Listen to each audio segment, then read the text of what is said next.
దేవునికి స్తోత్రం కలుగును గాక. వర్తమానం వింటున్న మీకు కూడా ప్రభు నామములో శుభము తెలియజేస్తున్నా. ఈ దినము మన వర్తమానం ప్రియ దేవుని బిడ్డారా, మరి దేవుడు మానవుని ఫలించుటకు పుట్టించినట్టుగా మన లేఖనంలో చూస్తున్నాం. దేవుని వాక్యం చదువుకున్నాం. మొదటిగా ఆది కాండము 1వ అధ్యాయము 28వ వచనం చదువుకుందాం. దేవుడు వారిని ఆశీర్వదించెను, ఎట్లనగా మీరు ఫలించి అభివృద్ధి పొంది విస్తరించి భూమిని నిండించి దాన్ని లోపరుచుకొనుడి. దేవునికి స్తోత్రం కలుగును గాక. హల్లెలూయా. ప్రియ సహోదరి సహోదరుడా, మనం చదివిన వాక్యాన్ని మనం గమనించినట్టయితే దేవాది దేవుడు మొదటి మానవుడైన ఆదాము అవ్వలను ఈ భూమి మీద సృజించి వారిని ఆశీర్వదించి ఫలించి అభివృద్ధి పొంది విస్తరించి భూమిని నిండించుడి దాన్ని లోపరుచుకుని అని రాయబడ్డది. అంటే ఒక మాటలో చెప్పాలంటే మానవుడు ఫలించడానికి దేవుడు మానవుని సృష్టించాడు. దేవుని బిడ్డలారా, మానవుడు ఏ విషయంలో ఫలించాలి? చాలా ఉన్నాయి, కానీ ప్రాముఖ్యమైన 3 విషయాలు గమనించినట్టయితే, ఒకటి, మానవుడు ఆత్మీయ విషయంలో ఫలించాలి. దేవుని బిడ్డలారా, మన ప్రాణాత్మ శరీరములు మనలో జీవాన్ని కలిగించడానికి యేసు లోకానికి వచ్చాడు. కాబట్టి మొదట మనం ఫలించాల్సింది ఏంటంటే ఆత్మలో ఫలించాలి. దేవుని బిడ్డలారా, మనం ఎందుకు ఆత్మలో ఫలించాలంటే మరణము, ఒకరోజు మనందరికీ మరణం ఉన్నది. మరణము తర్వాత నిత్య జీవానికి వెళ్ళాలి అంటే సహోదరి సహోదరుడా, మనం ఆత్మలో ఫలిస్తేనే నిత్య రాజ్యానికి వారసులం అవుతాం. కాబట్టి మొదట మనం ఫలించాల్సింది ఎక్కడ అంటే మన ఆత్మీయ విషయంలో మనం ఫలించాలి.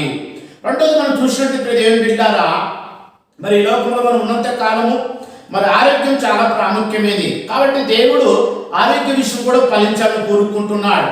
దేవుని బిడ్డలారా, మనము యేసు ప్రభువును చూసినట్టయితే ఆయన ఈ భూలోకానికి వచ్చినప్పుడు 33.5 సంవత్సరాల లోకములో ఆయన మానవుడిగా జీవించాడు. దేవుని బిడ్డలారా, యేసు క్రీస్తు మానవుడిగా జీవించినప్పుడు తన శరీరంలో కూడా ఎక్కడ కూడా అనారోగ్యం చేత ఉన్నట్టుగా మనం లేఖనాలు చూడము. అనగా ఆయన మంచి ఆరోగ్యం కలిగిన వాడుగా, మచ్చ డాగు కలంకం లేని వాడుగా, నిష్కలంకమైన వాడుగా, ఫిజికల్గా ఒక మాట చెప్పాలంటే ఆయన ఆరోగ్యకరంగా ఉన్నాడు. దేవుని బిడ్డలారా, మనం కూడా తన కుమారులమైన మనము కూడా ఆరోగ్యంగా ఉండాలన్నదే దేవుని యొక్క వాంఛ ఉంది. కాబట్టి రెండవది, మనం ఏ విషయంలో ఫలించాలి అంటే ఆరోగ్యంగా మనం ఉండాలి. దేవుని మహిమ కలుగును గాక. హల్లెలూయా. ప్రియ దేవుని బిడ్డలారా, అనారోగ్యం రాదని కాదు, కానీ కొన్నిసార్లు అనారోగ్య పరిస్థితి వచ్చినా దేవుడు ఆరోగ్యాన్ని మనకు అనుగ్రహించే దేవుడు ఆయన. మూడవది చూసినట్టయితే మనం ఏ విషయంలో ఫలించాలి అంటే ఆర్థిక విషయంలో, ఆర్థికంగా అనగా దేవుని బిడ్డలారా, ఫైనాన్స్ మనం అభివృద్ధి కావాలి. మనం అడుక్కునేవారు కాదు, కానీ మనం ఇచ్చేవారిని దేవుడు పెడతాను రాయబడ్డది. నువ్వు పైవాడుగా ఉంటావు అని చెప్పాడు దేవుడు. దేవుని బిడ్డలారా, మనం తనగా పెడతాను చెప్పిన దేవుడు ఆయన. కాబట్టి మనం ఆశీర్వదించబడాలన్నదే దేవుని యొక్క ఆశయం ఉంది. కాబట్టి 3 విషయాలు జాగ్రత్త గమనించండి. మానవుడు ఎందుకు దేవుడు సృష్టించాడంటే ఫలించడానికి. ఏ విషయంలో ఫలించాలి అంటే, ఒకటి, ఆత్మలో ఫలించాలి. ఆరోగ్య విషయంలో మనం ఫలించాలి, అనగా ఆరోగ్యం కలిగి ఉండాలి. మూడవది, ఆర్థికంగా ఈ అప్పు లేనివారుగా ఇతరులకు నువ్వు ఇచ్చేవాడుగా ఉండాలనేదే దేవుని యొక్క ఆలోచన ఉంది. ఇలాంటి 3 విషయాలు, ఆత్మీయ విషయంలో కానీ, ఆరోగ్య విషయంలో కానీ, ఆర్థిక విషయంలో కానీ మనం ఫలించకపోవడానికి కారణాలు ఏంటో మనం ఈరోజు దేవుని వాక్యంలో చూద్దాం. దేవుని బిడ్డలారా, జాగ్రత్త గమనించండి. మనం ఫలించుకోవడానికి, అనగా మానవుడు ఫలించకపోవటానికి కారణాలు చూడండి. దేవుడైతే ఆల్రెడీ ఫలించాలని కోరుకున్నాడు. దేవుని యొక్క ఆలోచన ఉంది, దేవుని యొక్క ఉద్దేశమే ఉంది, దేవునికి నిత్య సంకల్పం ఉంది. ఆయన ఆలోచన, ఆయన ఉద్దేశాన్ని మార్చుకోడు. అయితే ఆ ఫలాన్ని ఎందుకు చూడలేకపోతున్నాం? కారణాలు ఈ దినమున దేవుని వాక్యాన్ని మనం చూద్దాం. మొదటి మనం చూసినట్టు దేవుని బిడ్డలారా, మనిషి ఎందుకు ఫలించలేకపోతున్నాడంటే, దేవుని బిడ్డలారా, మొదటిగా వాక్యం చదువుదాం. సరే, 1 రాజులు 11వ అధ్యాయం 1వ వచనం చదువుకుందాం. మోయాబీలు, ఏదోమీలు, అమ్మోనీయులు, సీదోనీయులు, హిత్తీయులు అను జనులు మీ హృదయములను తమ దేవతల తట్టు త్రిపుదురు గనుక వారితో సహవాసం చేయకూడదని, వారిని మీతో సహవాసం చేయనీయకూడదని యెహోవా ఇశ్రాయేలుకు సెలవిచ్చి ఉన్నాడు. అయితే రాజైన సొలొమోను ఫరో కుమార్తెను కాక ఆ జనులలో ఇక అనేక మంది పరస్త్రీలను మోహించి కామాతృత గలవాడి వారిని ఉంచుకొనుచు వచ్చెను. దేవుని బిడ్డలారా, ఇక్కడ చదివిన వాక్యంలో మోయాబీలు కానీ, ఐదోనీయులు కానీ, అమ్మోనీయులు, సీదోనీయులు, హిత్తీయులు అని జనులు వారి మీ హృదయం తిప్పుతారు కాబట్టి, వారి దేవతల తట్టు తిప్పుతారు కాబట్టి వారితో సహవాసం చేయకూడదు అని లేఖనంలో చూస్తున్న ప్రియ దేవుని బిడ్డలారా. అయితే మరి సొలొమోను రాజుగా అభిషేకించబడిన తర్వాత ప్రియ దేవుని బిడ్డలారా ఎవరితో స్నేహం చేయకూడదని ఆ దేవుని వాక్యం చెప్తూ వారితో స్నేహం చేశాడు దేవుని బిడ్డలారా. అంతేకాదు, కానీ అక్కడ రాయబడిన మాట ఏంటంటే ఆయన కామాతృత గలవాడే. దేవుని బిడ్డలారా మరి ఆ సొలొమోను కామాతృత గలవాడే మనం చూస్తున్నాం. ప్రియ సహోదరి సహోదరుడా, మరి సొలొమోను తర్వాత రాజ్యం 2 భాగాలు అయిపోయింది. నిజంగా దావీదు తర్వాత మరి సొలొమోను రాజ్యాన్ని పరిపాలిస్తున్నాడు. కానీ సొలొమోను తర్వాత తన కుమారుడు రెహబాము 12 గోత్రాలు పరిపాలించాల్సింది. కానీ ప్రజల బిడ్డ రాజ్యం 2 భాగాలు అయిపోయింది. మరి ఒక భాగము అనగా 2 గోత్రాలు ప్రజల బిడ్డారా మరి సొలొమోను కుమారుడు రెహబాము పరిపాలించినట్టుగా చూస్తున్నాం. మిగతా 10 గోత్రాలను మనం చూసినట్టయితే సొలొమోను యొక్క సైన్యాధిపతి అనగా యరొబాము పరిపాలించినట్టుగా మనం లేఖనంలో చూస్తున్నాం. ప్రియ సహోదరి సహోదరుడా, సొలొమోను కుమారుడు రెహబాము కుమారుడు ప్రియదేవుడు అలా వారి సంతతి ఫలించాల్సింది. కానీ సొలొమోను రాజ్యం ఫలించకపోవడానికి కారణం ఏంటంటే ఒక మాటలో చెప్పాలంటే సొలొమోను కామాతృత గలవాడిగా మనం చూస్తున్నాం. సహోదరి సహోదరుడా, ఈ రోజున దేవుడు నిన్ను రక్షించుకొని ఈ లోకంలో మనం ఫలించాలని దేవుడు కోరుకుంటున్నాడు. విషాందాలు ఈ కవారా ఫలించకపోవడానికి కారణం ఏంటంటే ప్రియ సహోదరుడా ఒకసారి జ్ఞాపకం చేసుకో. నీలో ఉన్న కామము, నీలో ఉన్న శరీర కోరికలు, నీలో ఉన్న శరీరపు ఆలోచనలు, నీలో ఉన్న శరీరపు తలపులు నువ్వు ఎదుర్కొండా నిన్ను అణిచివేస్తున్నది. కాబట్టి దేవుని బిడ్డారా సొలొమోను యొక్క రాజ్యం విస్తరించబడాల్సింది. విస్తరించకుండా అది అణిచివేయబడిన కారణం ఏంటంటే సొలొమోను చేసిన తప్పిదమే. సహోదరి సహోదరుడా, ఈరోజు నీ కుటుంబాలలో, నీ వ్యాపారంలో, నీ ఉద్యోగాల్లో, అన్ని విషయాల్లో నువ్వు ఎదగాలని దేవుడు కోరుకుంటున్నాడు, ఫలించాలని దేవుడు కోరుకుంటున్నాడు. ఫలించకపోవడం కారణం ఏంటంటే నీలో ఉన్న కామాతృత కలిగిన ఆలోచనలే. దేవుని బిడ్డారా, ఈ కామముతో నిండిపోయిన వారి జీవితాలు ఎన్నడూ ఫలించవు. మనం బైబిల్లో కానీ చరిత్రలో కానీ చూసినట్టయితే కామం అనేది చాలా ప్రమాదకరమైనది. కామం దేవుని బిడ్డారా మనిషి పతనాన్ని తీసుకెళ్తున్నది. కామము మనిషిని నాశనాన్ని తీసుకెళ్తున్నది. కామము చివరికి మనిషిని నిత్య నరకాన్ని తీసుకెళ్తున్నది. కాబట్టి నా ప్రియ దేవుని బిడ్డారా, కామం అనే కోరికల నుండి నువ్వు విడిపించబడాలి. నువ్వు ఫలించకపోవడం కారణం ఏంటంటే మొదటిగా నీళ్ళున్న కామమే. కాబట్టి నా ప్రియ సహోదరి సహోదరుడా, నువ్వు చాలాసార్లు ప్రార్థిస్తుండొచ్చు, నేను ఎందుకు ఫలించలేకపోతున్నాను, నేను ఎందుకు ఆత్మ ఎదగలేకపోతున్నాను, ఎందుకు నేను ఆరోగ్య విషయంలో ఆ స్వస్థ లేకుండా ఉంటుంది, ఎందుకు నా మరి వ్యాపారంలో ఉద్యోగంలో అభివృద్ధి లేదని నువ్వు ఆలోచిస్తున్నావేమో. సహోదరుడా, దానికి కారణము మొదటిగా నీళ్ళున్న కామమే. కాబట్టి నా ప్రియ సహోదరి సహోదరుడా, కాబట్టి సొలొమోను మరి ఆల్రెడీ భార్య ఉన్నారు, అయినప్పటికీ కూడా కామాతృత గలవాడుగా మరి మనం చూసినట్టయితే 3వ వచనంలో అతనికి 700 మంది రాజకుమార్తెలను 300 మంది ఉపపత్నులు కలిగి ఉన్నట్టుగా మనం చూస్తున్నాం. అతని భార్య అతని హృదయమును త్రిప్పివేసిరి. చూసారా సహోదరి సహోదరుడా, ఎంత దుర్భరమైన పరిస్థితి. సొలొమోను మంచి జ్ఞానం గలవాడు, దేవుడు అతనికి చాలా జ్ఞానాన్ని ఇచ్చాడు. దేవుడు అంటాడు, సొలొమోను నీకు ఇచ్చే జ్ఞానము నీకంటే ముందున్నవారు కానీ తర్వాత వారికి నివ్వనన్నాడు. అంతటి జ్ఞానాన్ని దేవుడు సొలొమోనుకి ఇచ్చాడు. ఎంతో జ్ఞానవంతుడుగా ఉన్న సొలొమోను దేవుని బిడ్డలారా ఒక చిన్న తప్పు వల్ల, ఒక చిన్న బలహీనత వల్ల తన రాజ్యము చీలిపోయిన పరిస్థితి వచ్చింది. ఫలించకుండా తన రాజ్యము దేవుని బిడ్డలారా మరి నష్టపోయినట్టు మనం చూస్తున్నాం. నా ప్రియ దేవుని బిడ్డలారా, ఈ రోజున నువ్వు ఒక ప్రశ్న వేసుకో. నీ జీవితంలో నువ్వు ఎదగకపోవడం కారణం ఏంటంటే నీలోన్న కామము కోరికలనే సంగతి ఆలోచించు. కాబట్టి ఈ రోజున ఆ కామము కోరికల నుండి యేసు నామమున విడిపించబడాలి. నువ్వు ఆ దయ్యపు ఆత్మ నుండి యేసును విడిపించబడాలి. అది మానవ పతనాన్ని నాశనం చేసేది సహోదరుడా. అది ఎంతోమంది జీవితాన్ని గాయపరిచి, ఎంతోమంది జీవితాన్ని నష్టపరిచింది అది. కాబట్టి ఆ దురాత్మ నుండి నువ్వు విడిపించబడ్డప్పుడు దేవుడు నిన్ను, నీ కుటుంబాన్ని, నీ వ్యాపారమును, నీ ఆత్మీయ విషయంలో ఫలాన్ని ఇవ్వబోతున్నాడు ఆయన. హల్లెలూయా. రిషాఖాందాలారా దేవుని బిడ్డలారా, కాబట్టి ఈ రోజు వర్తమానం ఇప్పుడు నీవు ఆధ్యాత్మిక విషయంలో నువ్వు ఫలించడం దేవుడు కోరుకుంటున్నాడు. కాబట్టి నువ్వు ఈ రోజు నుండి నీ కామపు యొక్క ఆలోచన నుండి ఏస్తున్నావు బయటికి రా. దేవునికి స్తోత్రం కలుగును గాక. కాబట్టి ప్రియ దేవుని బిడ్డలారా, మొదట మానవుడు ఫలించకపోవడం గల కారణము మనం గమనిస్తున్నాము, అతను కామమే. రెండవది మనం చూసినట్టయితే ప్రియ సహోదరుడా, మానవుడు ఫలించకపోవడానికి గల కారణాలు చూసినట్టయితే సహోదరి సహోదరుడా, మన దేవుని వాక్యం చదువుకుందాము. ఆదికాండము 4వ అధ్యాయము 6వ వచనం చదువుకుందాం. యెహోవా కయీనుతో నీకు కోపమేలా, ముఖము చిన్నబుచ్చుకొని ఉన్నవేమి?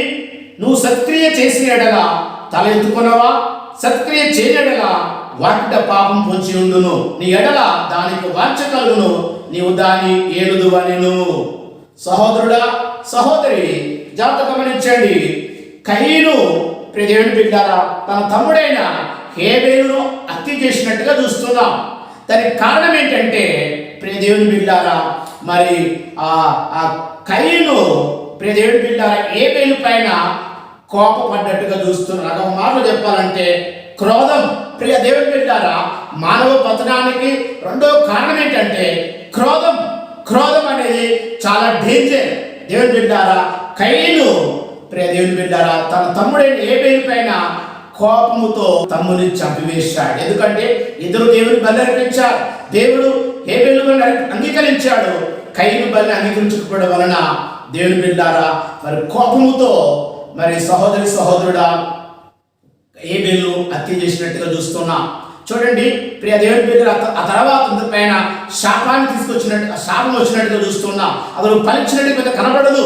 సహోదరుడా, నిజంగా మరి ఆదాము జ్యేష్ఠ కుమారుడు, ఆ కయీను ఫలించాల్సిన వాడు, తన సంతతి ఫలించాల్సింది. కానీ సహోదరుడా అతడు చేసిన తప్పిదం వలన అతడు ఫలించకుండా పోయాడు. అతని పైన శాపాన్ని తెచ్చుకున్నట్టుగా మనం చూస్తున్నాం. తన సంతతి పైన శాపాన్ని తీసుకొచ్చినట్టుగా తర్వాత లేఖనాలు చూస్తున్నాం.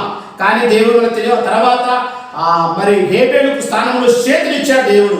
ఆ సేతు కుటుంబాన్ని దేవుడు ఫలింపజేశాడు. దేవుని బిడ్డారా, కానీ కయీను కుటుంబం శపించబడ్డట్టుగా చూస్తాం దేవుని లేఖనంలో. కారణం ఏంటో తెలుసా అండి? నిజంగా యాక్చువల్ చెప్పాలంటే ఆదాము ప్రథమ కుమారుడు కయీను ఫలించాల్సింది.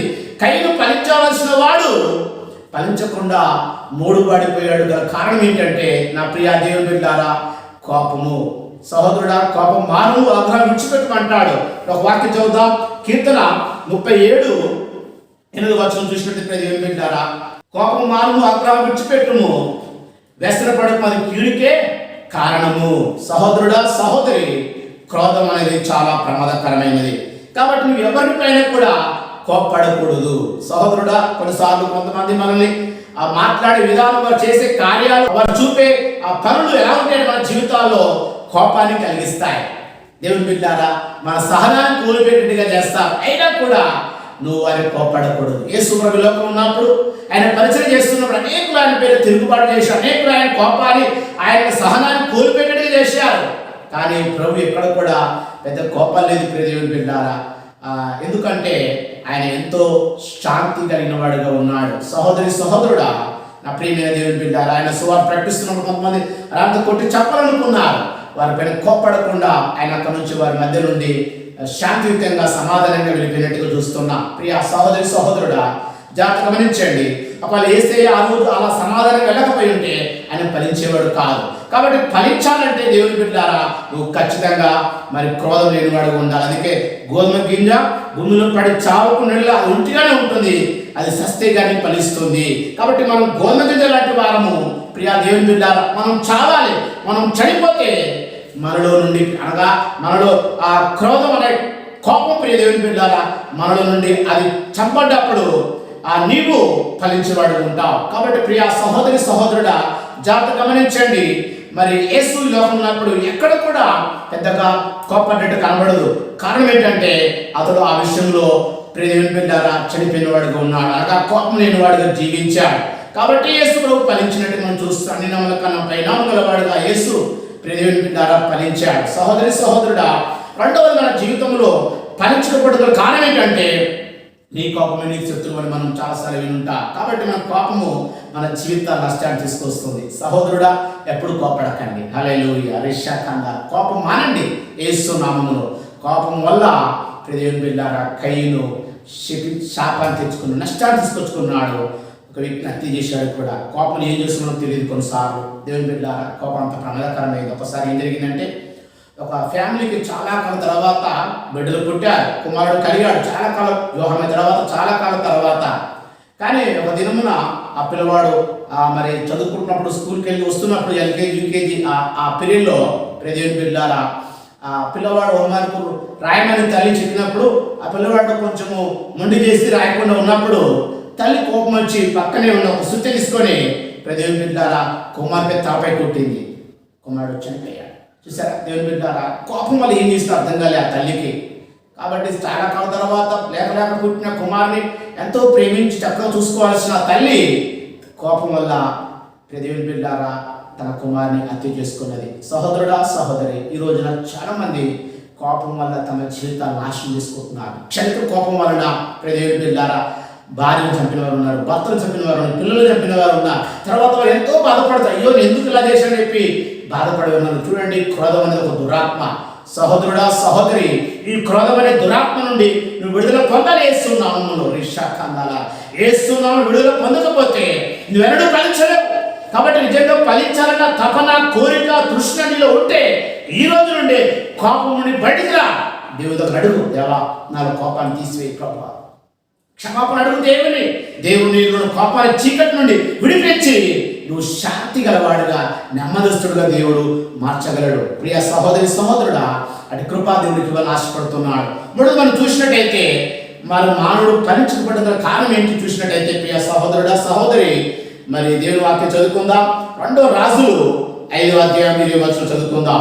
అంతటా దైవజనుడైన ఎలీషా సేవకుడు గెహాజీ సిరియానుడైన ఈ నయమాను తీసుకొని వచ్చిన వాటిని అంగీకరించుటకు యజమానునికి మనసు లేకపోయాను, కానీ యెహోవా జీవంతోడు నేను పరిగెత్తుకొని పోయి అతన్ని కలుసుకొని అతని యొక్క ఏదాన్ని తీసుకుంటున్నా నేను. దేవుని బిడ్డలారా జాగ్రత్తగా గమనించండి. ఇక్కడ మనం చూసినట్టయితే గెహాజీ గురించి చూస్తున్నాం. గెహాజీ ఎవరంటే ఎలీషా దగ్గర మరి పరిచయం చేస్తున్న పరిచారకుడు మనం చూస్తున్నాం, పనివాడిగా చూస్తున్నాం. ప్రియ సహోదరుడా, ఈ గెహాజీ సిరియావేడైన నయమాను యొక్క మరి వస్తువులు ఆశించినట్టుగా మనం చూస్తున్నాం. అయితే ఇతడు ఒక కుష్టి వ్యాధి ఉన్నాడు. ఎలిషాకు వచ్చినప్పుడు ఎలిషా చెప్పిన విధంగా నదిలో ఉన్నప్పుడు 7 మార్లు అతడు పసిపిల్ల దేయగలవాడుగా బాగుపడ్డాడు. ఆ తర్వాత అతడు బహుమానం తీసుకొచ్చి ఎలిషాకి ఇవ్వాలనుకున్నప్పుడు ఎలిషా దాన్ని నిరాకరిస్తాడు, వద్దంటాడు. అయితే గెహాజీ మాత్రమే ఆశపడి పరిగెత్తుకు వెళ్ళిపోయి వాటిని తెచ్చుకున్నట్టుగా మనం చూస్తున్నాం. దేవుని బిడ్డారా ఒకటి గమనించండి. ఆ తర్వాత దేవుని బిడ్డారా గెహాజీ మరి నయమాను కుష్ఠరోగాన్ని సంపాదించుకున్నట్టు మనం చూస్తున్నాం కింది వాక్యములో. సహోదరి సహోదరుడా జాగ్రత్త గమనించండి. దేవుని బిడ్డారా, ఏలియా తర్వాత ఎలీషా తర్వాత గెహాజీ దేవుని సేవకుడు ఉండవలసిన వాడు, ఫలించవలసిన వాడు. దేవుని బిడ్డారా, కానీ గెహాజీ ఏమైపోయాడు? కుష్ఠరోగం సంపాదించుకున్నాడు. దాని కారణం ఏంటి తెలుసా? ఫలించుకోవడానికి కారణం ఏంటంటే అతను లోపం అనే మాట ఏంటంటే దురాశ లేదా పేరాశ. కాబట్టి గెహాజీలో ఏముంది? దురాశ ఉంది, పేరాశ గలవాడుతూ ఉన్నాడు. అంటే నయమాను తీసుకొచ్చిన ఆ వస్త్రాలను, ఆ యొక్క వస్తువులను ఇష్టపడి దేవుని బిడ్డారా అతడు ఆశించినట్టుగా చూస్తున్నాం. చూడండి దేవుని బిడ్డారా, అదొక విధమైన చీకటి ఆత్మనే.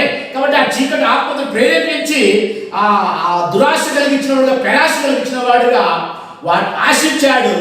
తద్వారా దేవుని బిడ్డారా తను కుష్ఠరోగం సంపాదించుకున్నాడు. దేవుని బిడ్డారా జాగ్రత్తగా గమనించండి. ఈరోజు ఫలించకపోవడం కారణం తెలుసా?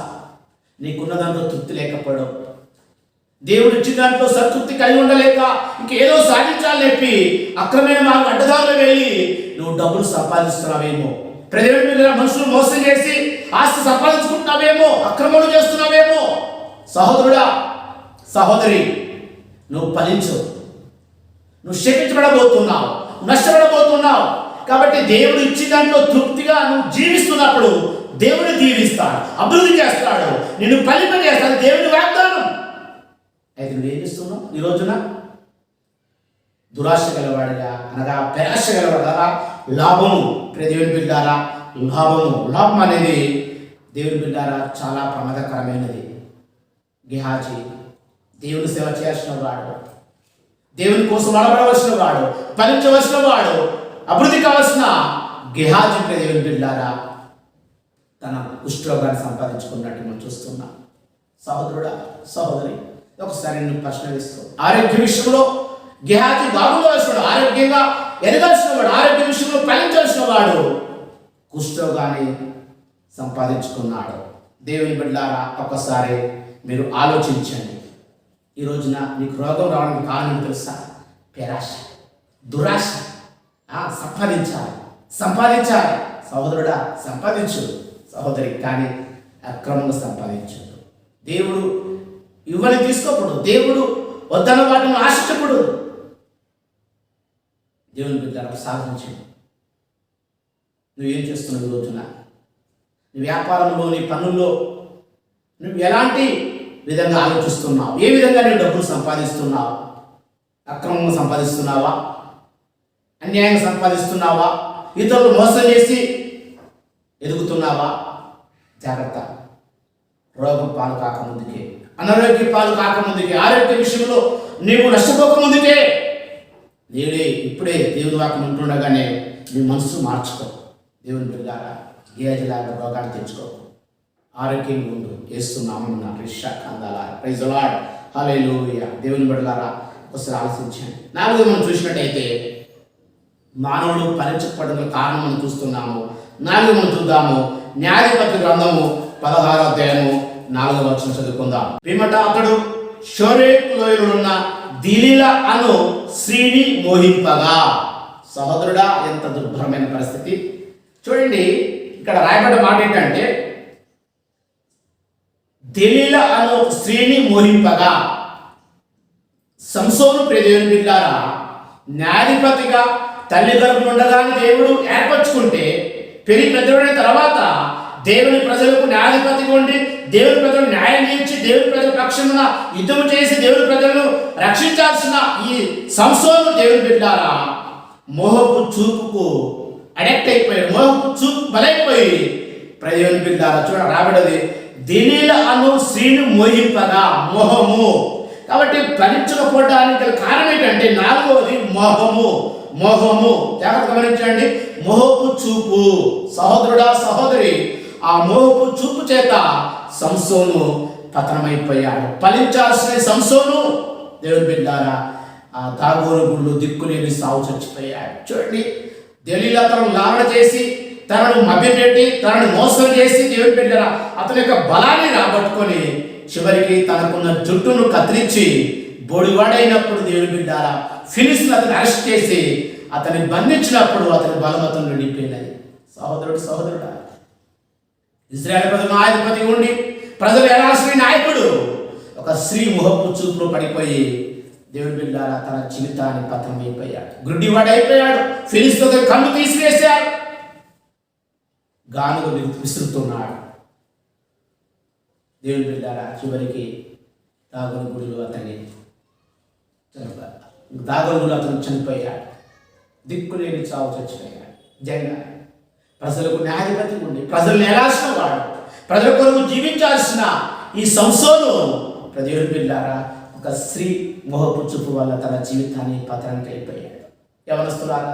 యవనస్తురాలారా, దేవుని వాక్యం నీవు దేవుని కొరకు ఫలించాలి. దేవుని కొరకు వాడబడాలి. దేవుని కొరకు నీవు ముందుకు సాగాలి. దేవుని చేతిలో ఒక బాణములాగా వాడబడాలని దేవుడు కోరుకుంటున్నాడు. ఈరోజు యవనస్తులుగా నిన్ను రక్షించుకున్నాడు దేవుడు. ఎందుకో తెలుసా? బలవంతుడైన దేవుని చేతులను బాణములాగా శత్రువైన సాతాను పైన నువ్వు యుద్ధం చేసి అద్భుతాలు చూడని దేవుడు రక్షించుకున్నాడు. సహోదరి, సహోదరుడు, యవనస్తులారా, ఈ వర్తమానం నీవు సంసోనులాగా నువ్వు పతనమైపోతున్నావేమో. సంసోను దేవుడి బిడ్డారా తల్లిగా ఉండగా దేవుడు ఏర్పరచుకున్నాడు. దేవుని బిడ్డలారా, నిన్ను నన్ను కూడా దేవుడు తల్లి గర్భం పిండం రూపించబడక మునిపే, జగతి పునాది వేయబడక మునిపే, ఈ భూమికి పునాది వేయబడక మునిపే దేవుని బిడ్డారా దేవాది దేవుడు తన కుమారుడు యేసుక్రీస్తులో మన దేవుడు ప్రేమతో ఏర్పరచుకున్నాడు. ఆయన ఎందుకో తెలుసా? మనం ఈ లోకమును ఫలించాలి. ఆధ్యాత్మిక విషయంలో ఫలించాలి. రిషాందాలాలు రిఖాందాలాలు ఉరిబాలారా రిషాఖాందాలాలు ఉరిబాలారా ఫలించాలని దేవుడు కోరుకున్నాడు. యేసును ఫలించాలి. యేసును ఫలించి నువ్వు అభివృద్ధి అయ్యి విస్తరించాలి. ఈ భూమిని లోపర్చుకోవడం దేవుడు కోరుకుంటున్నాడు. నా ప్రియ దేవుని బిడ్డలారా, ముఖ్యంగా అవసరమైన వారు జాగ్రత్తగా గమనించండి. ఈ రోజున నువ్వు చూసే మొబైల్, నువ్వు చూసే ఆ ప్రియ దేవుని బిడ్డలారా టెలివిజన్, ఆన్లైన్ ఏ విషయంలో కూడా నువ్వు పరాశ్రీలను మోహపు చూపుతో మరి అశ్లీలమైన దృశ్యాలు చూస్తూ ప్రియ దేవుని బిడ్డలారా దానికి అడక్ట్ అయిపోతున్నావేమో, ఫలించకుండా పోతున్నావేమో, ఆత్మలో క్షీణించిపోతున్నావేమో, ఆత్మలో ఎదుగుదల లేకుండా, ఆత్మలో జీవం లేకుండా వాడు నువ్వు నశించిపోతున్నావేమో, గుడ్డివాడు అయిపోతున్నావేమో. సంసోనులాగా దేవుని బిడ్డలారా, అక్షార్థంగా సంవత్సరం గుడ్డివాడు అయిపోయాడు, కన్ను తీసివేశారు. కానీ నువ్వు బతుకుండగానే గుడ్డివాడు ఉంటున్నావేమో, ఆత్మీయ జీవితం ఎదగలేకపోతున్నావేమో, ఆత్మలో దేవుని ఎదగలేక దేవుని విషయాలు గ్రహించలేని వాడుగా గుడ్డివాడి లోకంలో జీవిస్తున్నావేమో. సహోదరి సహోదరుడా, యవన బిడ్డలారా, ఒక్కసారి నిన్ను పరీక్ష వేసుకో. ప్రభు నిన్ను ప్రేమించి నీతో మాట్లాడుతున్నాడు. ఇప్పుడే ఒకవేళ ఆ మోపు చూపు కలిగిన వాడుగా అస్థిరమైన దృశ్యాలు చూస్తూ అనేక అబ్బాయిల్ని అనేకమైన అనాలోచనతో చూస్తున్నావేమో, ఇప్పుడే ఆ చీకటి శక్తి నుండి విడిపించబడు. దేవుని సన్నిధికి వెళ్ళు, దేవుని సన్నిధిలో సముఖంలో ప్రార్థించు, దేవుని బ్రతిమలాడు. దేవా, ఈ మోపు చూపు నుండి విడిపించుమని నువ్వు దేవుని బ్రతిమలాడినట్టయితే ప్రభు నీకు సహాయం ఇష్టపడుతున్నాడు. ఆయన కృపాసనకు వెళ్ళు, ఆయన పాదం పట్టుకొని విడుదల పొందుకో. యేసునామమున విశ్రాంతాల నువ్వు పతనం కాకముందుకే సంసోన్ దేవుడు నా ముందు పెట్టి మాట్లాడుతున్నాడు. సంసోన్ లాగా జీవితం పతనం కాకముందుకే ఇప్పుడే నేడే స్వయమిట్లుండగానే ఇప్పుడే నీ మనసు మార్చుకో. యేసునామమున ఇప్పుడే నీ బతుకును మార్చుకో. రేపు నీది కాదు, ఈ రోజే నీ జీవితం మార్చుకోవాలి. నీ మోహపు చూపు నుండి బయటకు రా, యేసునామమున బయటకు రా. అది ఒక దురాత్మ క్రియ, అది దయ్యపు ఆత్మ చేస్తున్న పని. కాబట్టి ఆ చీకటి ఆత్మ నుండి నువ్వు విడుదల పొందలేస్తున్నావు. విమోచించబడి సహోదరుడా, యేసు లోకానికి వచ్చాడు నిన్ను విడిపించడానికి, నిన్ను రక్షించడానికే. సహోదరుడా సహోదరి, ఒకసారి ఆలోచించు. నీ మోహపు చూపుతో సంసోను పతనమైపోతున్నావేమో, ఒకవేళ నువ్వు అలాంటి పరిస్థితి వెళ్ళబోతున్నావేమో. కాబట్టి ఇప్పుడే దేవునితో మాట్లాడుతుండగానే ఇప్పుడే మనసు మార్చుకో. బయటకు రాజేస్తున్నాములో పశ్చాత్తపడి దేవుని దగ్గర కన్నీరు కార్చు. దేవా, నా పాపాన్ని విడిపించుకునేటప్పుడు దేవుడు నిన్ను విడిపించబోతున్నాడు.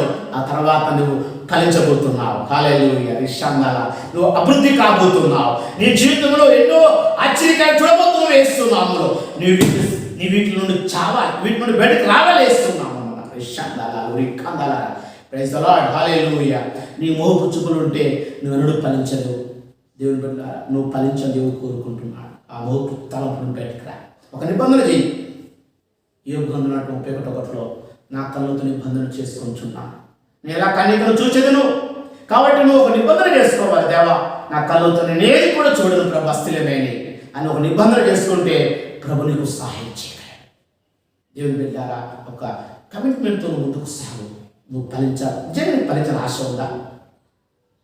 ఇది చాలా ప్రాముఖ్యమైనది. నువ్వు ఫలించాలనుకుంటే ఖచ్చితంగా మోహపు నుండి నువ్వు బయటికి రావాల్సింది. చేస్తున్నాము. మనం 5వ దేవుని బిడ్డారా, మనం ఫలించకపోవడానికి కారణం ఏంటో చూద్దాము. 2 దినవృత్తాంతములు 26:16 చదువుకుందాం. అయితే అతడు స్థిరపడిన తర్వాత అతడు మనసున గర్వించి చెడిపోయాను. అతడు ధూపపీఠం మీద ధూపం వేయుటకై యెహోవా మందిరములో ప్రవేశించి తన దేవుడైన యెహోవా మీద ద్రోహము చేయగా. చూసారా దేవుని బిడ్డారా, ఇక్కడ ఒక ఉజ్జియా అనే రాజు ఉన్నాడు. ఉజ్జియా స్థిరపడిన తర్వాత అతడు మనసును గర్వించాడు. మదం. 5వ దేవుని బిడ్డారా, ఫలించబడిన కారణం ఏంటంటే మదం. మదం అంటే గర్వం. ఈ ఉజ్జియా స్థిరపడిన తర్వాత, రాజు అయిన తర్వాత, స్థిరపడ్డ తర్వాత అతడు గర్వించాడు. అనగా మదం కలిగిన వాడుగా ఉన్నాడు. గర్వించి యాజకులు వేయాల్సిన ధూపాన్ని అతడు ఎన్ని చేసినట్టుగా చూస్తున్నాం. 19 చూసినట్టయితే ఉజ్జియా ధూపం వేయుటకు ధూపాత్రం చేత పట్టుకొని రౌద్రుడై యాజకుల మీద కోపం చూపాను. యెహోవా మందిరములో ధూప పీఠ ప్రక్క అతడు ఉండగా యాజకులు చూచుచుండగా కుష్ఠరోగము పుట్టెను. దేవుని బిడ్డలారా, కుష్ఠరోగం చేతడు అక్కడ నుండి వెళ్ళిపోయినట్టుగా చూస్తున్నాం కింది వచనాల్లో. సహోదరుడా, ఇతడు ఆరోగ్య విషయంలో, తన రాజ్య పరిపాలన విషయంలో ఫలించాల్సిన వాడు ఏమైపోయాడు? మదం, గర్వం వలన నష్టపోయాడు. చూడండి, యాజకుడు చేసిన యాజకుడు చేయాలి, రాజు చేసిన రాజే చేయాలి. ఎవరు చేసిన వాడు చేస్తేనే మనం ఫలిస్తాం. ఈ రోజున చాలామంది దేవుని బిడ్డారా, ఏ పని చేసుకుంటారో మనకే తెలియదు. ఒకరు చేస్తున్నారు, మరొకరు చేస్తున్నారు, మరొకరు చేస్తున్నారు, మరొకరు చేస్తుంటారు. దేవుడు సంఘములో నేను ఒక సభ్యుడిగా పెట్టాడా? నీ సంఘంలో నీ స్థానం ఏంటి? నీ స్థానంలో ఉండి నువ్వు ఆ పని చేస్తుండు. నీ స్థానాన్ని మించిన కార్యం ఎప్పుడు తలపెట్టకు, అది నువ్వు ఎప్పుడు కూడా నష్టాన్ని తీసుకొస్తుంది. చూడండి, రాజు ఉండవలసిన రాజుగానే ఉండాలి, కానీ యాజకుడు యాజకత్వం చేయాల్సిన పరిస్థితి వచ్చింది. యాజకత్వం చేయాల్సిన యాజకులు చేయాలి, కానీ యాజకుల్లాగా ధూపం వేయడానికి ప్రయత్నించినప్పుడు దేవుని బిడ్డారా, అతడు నష్టపోయినట్టుగా చూస్తాం. అనగా రోగాన్ని తెచ్చుకున్నట్టుగా మనం చూస్తున్నాం. నొసట కుష్ఠం గలవాడై ఉండెను. దేవుని బిడ్డారా, కుష్ఠరోగం సంపాదించుకున్నాడు. దాని కారణం తెలుసా? ఫలించవలసిన వాడు ఆరోగ్య విషయంలో, దీవించబడవలసిన వాడు మదము అనగా గర్వం వలన ఉజ్జియా నష్టపోయినట్టుగా మనం లేఖనంలో చూస్తున్నాం. చివరిగా దేవుని బిడ్డారా, ఫలించకపోవడానికి కారణం ఏంటో మనం చూద్దాం. మొదటి సమూయేలు 18:9 చదువుకుందాం. కాబట్టి నాట నుండి సౌలు దావీదు మీద విషపు చూపు నిలిపెను. దేవుని బిడ్డారా, విషపు చూపు అంటే అసూయ. దేవుని బిడ్డారా, ఒక మాట చెప్పాలంటే మత్సరం జలసి అసూయ గలవాడిగా ఉన్నాడు. ఎవరిపైన? దావీదు పైన. ఎందుకు?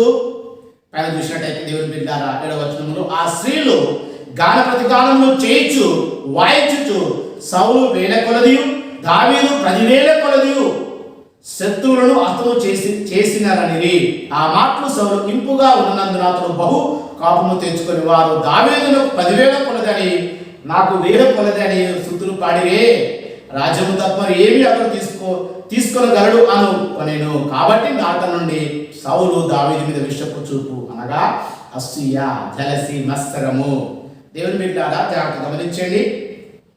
దావీదు దేవుని బిడ్డారా గొల్యాతు హతమార్చిన తర్వాత మరి ఆ ఇశ్రాయేలు స్త్రీలు మరి ఆ సౌలు 1000 కొలదని దావీదు 10,000 కొలదని ఆ శత్రువు హతము చేసిరని వారు పాటలు పాడుతున్నప్పుడు గానప్రతిగానం చేయించుంటే ఆ మాటలు ఇంపుగా లేవు.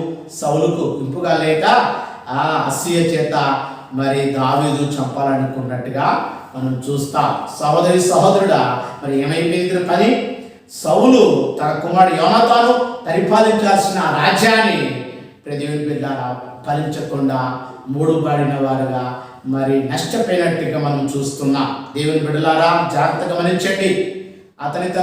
అతడు తన కుమారుడు పరిపాలించాల్సిన ఇశ్రాయేలు ప్రజలను దేవుని బిడ్డలారా తన అసూయ వలన, మత్సరం వలన తన జీవితం నష్టపోయాడు. తను చనిపోయాడు, తన కుమారుడు చనిపోయాడు. ఎంత దుర్భరమైన పరిస్థితి చూడండి. ఫలించాల్సిన సౌలు గాడిద రాసుకున్న వాడు దేవుడు తీసుకొచ్చి ఇశ్రాయేలు ప్రజలు రాజు అభిషేకించి నిలబెడితే తను విసుపు చూపు చూసిన వాడుగా అనగా అసూయ పడ్డట్టుగా చూస్తున్నా. దేవుని బిడ్డారా, అసూయ అనేది ఇప్పుడు కూడా ప్రమాదకరమైనది. మనకంటే ఎవరైనా బాగా ఎదిగినప్పుడు, మనకంటే ఎవరైనా బాగున్నప్పుడు, మనకంటే ఎవరైనా మంచిగా ఎదుగుతున్నప్పుడు, వారు మనకంటే బాగున్నప్పుడు మనలో ఏమొస్తుంది? అసూయ వస్తుంది, మత్సరం వస్తుంది. దేవుని బిడ్డారా, అది నీ జీవితాన్ని నష్టాన్ని తీసుకొస్తుంది. వారు ఎదుగుతున్నప్పుడు నీ హృదయంలో అసూయ కలిగి ఉన్నామంటే వారు ఎదుగుతూనే ఉంటారు, కానీ నష్టపోతున్నావు. దేవుని బిడ్డారా, ఒక వ్యక్తి నీకంటే ఎదుగుతున్నప్పుడు సంతోషించు, వారిని బట్టి దేవుని స్తుతించు. దేవా, నువ్వు నా సహోదరు నాకంటే బాగున్నాడు చెప్పి దేవుని గణపరచు. అంతేకాని అసూయపడకు. దేవుడు నిన్ను కూడా నీ కుటుంబాన్ని దీవిస్తాడు. అలాగే అసూయపడితే నువ్వు పోగొట్టుకుంటావు, దైవదేవుడు ఫలాన్ని పోగొట్టుకుంటావు. కాబట్టి అసూయ నా జీవితంలో ఉండకున్నట్లుగా ప్రభు దగ్గర మారు మనసు పొందాలి. కాబట్టి దేవుని బిడ్డారా, మరొక జ్ఞాపకం చేసుకోండి. మనము ఫలించకపోవడానికి కారణాలు ఏంటంటే, ఒకటి కామము, రెండవది క్రోధము, మూడవది లాభము, నాలుగవది దేవుని బిడ్డారా మోహము, ఐదవది మదము, ఆరవది మత్సరము అనే సంగతి జ్ఞాపకం చేసుకోండి. ఈ 6 విషయాల్లో మనం దేవుని బిడ్డారా సరిచేసపడ్డప్పుడు దేవాది దేవుడు నా జీవితంలో అద్భుతంగా మనం ఫలించేవారుగా, అభివృద్ధి విస్తరించేవారుగా, ఈ భూమి లోపరుచుకునే వారుగా దేవుడు మన కుటుంబాలని దీవించబోతున్నాడు. హల్లెలూయా. రిషాకందాలారా, ప్రార్థన చేసుకుందాం. కళ్ళు మూసుకున్నట్టయితే ప్రార్థన చేసుకుందాం. పరిశుద్ధుడైన మా దేవా, ప్రియమైన దేవా, మాతో మీరు మాట్లాడే ప్రభా, వినడమే కాదు కానీ విన్న దాని ప్రకారం మేము జీవించున్నట్టు మా జీవితంలో సరి చేసుకోవడం సహాయం చేయండి నాయన. దేవా, మేము ఆత్మీయ విషయంలో, ఆరోగ్య విషయంలో, ఆర్థిక విషయంలో ఫలించాలని కోరుకుంటున్నావు ప్రభా. దేవా, అలా ఫలించబడుగా కానలేటు మాతో మాట్లాడావు ప్రభా. అయ్యా, కామము, క్రోధము, అయ్యా లాభము, మోహము, అయ్యా మదము, మత్సరము నాయన యేసు నామములో ఈ వర్తమానం ఎవరైతే వింటున్నారో వాళ్ళు ఈ యొక్క ప్రభా క్రియలు ఉంటే ఇప్పుడే వాటిని విడుదల కలుగులుగా చేస్తున్నాము. దేవా, ఈ చెడ్డ క్రియలను కలిగిస్తూ ఫలించకుండా చేస్తున్న పిశాచిని యేసు నామములో ఖండిస్తున్నాము. ప్రభా, ఎవరైతే వాక్యం వింటూ ఖచ్చితపడుతున్న వారిని క్షీణించిన ఆయన దేవా, తిరిగి వారి జీవితాల్లో అయ్యా ఒక ఫలాన్ని చూచుదురు కాక, వారి వ్యాపారంలో, ఉద్యోగాల్లో, వారి చేతి పనుల్లో, అయ్యా వారి ఆత్మీయ విషయంలో, ఆరోగ్య విషయంలో, ఆర్థిక విషయంలో ఏస్తున్నాం అభివృద్ధి అవుతురు కాక, ఏస్తున్నాము వారు ఫలించి గొప్పవుతురు కాక ప్రార్థిస్తున్నాం అని వాక్యం నెరవేర్చినామని మహిమ తెచ్చుకోమని ఏస్తున్నాము ప్రార్థిస్తున్నాం తండ్రి. ఆమేన్, ఆమేన్, ఆమేన్. తండ్రి అయిన ప్రేమయు ప్రభువైన యేసుక్రీస్తు కృపయు పరిశుద్ధాత్మికమైన సహవాసమును ఇక్కడ ఉన్న భూమిలో సకల పరిశుద్ధులకును ముఖ్యంగా వర్తమానమైన ప్రతి బిడ్డకు ప్రభు కృప తోడయండి నడిపించును గాక. Amen, amen, amen. God bless you. దేవుడు దీవించును గాక. థాంక్యూ.